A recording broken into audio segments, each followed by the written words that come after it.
آج یہ بات اس قدر افسوسناک ہے کہ ہم سید الاولین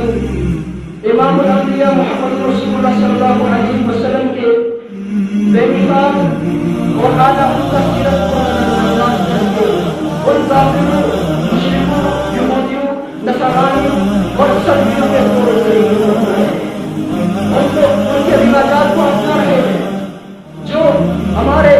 پیارے پیغمبر محمد رسول اللہ صلی اللہ علیہ وسلم کی شان میں گستاخی کرتے ہیں۔ اب ہمارے نوجوانوں کی حالت، نوجوانوں کا لباس کٹا ہوا یہودی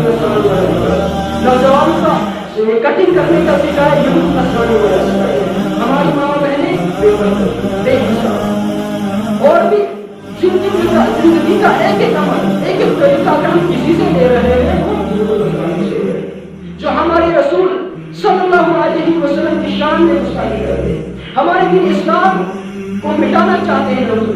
رب العالمین کی شان میں گستاخی کرتے ہیں اور ہم انہیں کے پیچھے لگے ہوئے ہیں، انہیں کے قوم، ان کے شکایت کو اپنا رہے ہیں۔ لہذا مسلمانوں، اگر حکومت رسول صلی اللہ علیہ وسلم کا دفاع کرنا چاہتے ہو، اگر محمد رسول سے محبت کا دعویٰ کرتے ہو، حکومت رسول کا دفاع کرنا چاہتے ہو، تو اپنی شکل و صورت، اپنا چلنا پھرنا، اپنی پوری زندگی، اپنی عقل، اپنی فکر، اپنی سوچ اور اپنی خوشی اور غمی، اپنا خروج و جنون، تجارت و کاروبار، مکمل زندگی کے تمام محمد رسول اللہ صلی اللہ علیہ وسلم کے طریقے پر آپ کی سنت کو اپناؤ، تمام پوری زندگی محمد رسول کے طریقے کے مطابق گزارو۔ یہی کافروں اور مشرکوں کے لیے، گستاخ رسولوں کے لیے سب سے بڑی سزا ہے۔ ورنہ زبان سے دعویٰ کرنا، جلد جلوس کرنا یہ کافی نہیں ہے، جب تک تم پریکٹیکل طور پر، عملی طور پر ہم محمد رسول اللہ صلی اللہ علیہ وسلم کے طریقے کو، آپ کی سیرت کو، آپ کے اخلاق و کردار کو اپنانے والے نہ بن جائیں۔